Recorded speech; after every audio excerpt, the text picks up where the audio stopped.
how to install a single pocket using a cooler adapter. First thing you want to do, install the magnet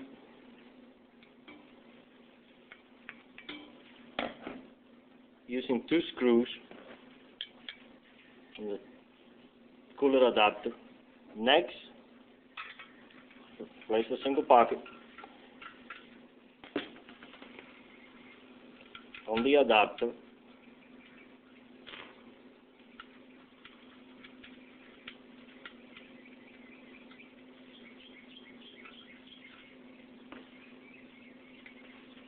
Using 4 screws. Place label depending on the chain. Attach to the cooler with a magnet. You can place a second magnet on top if necessary. Thank you.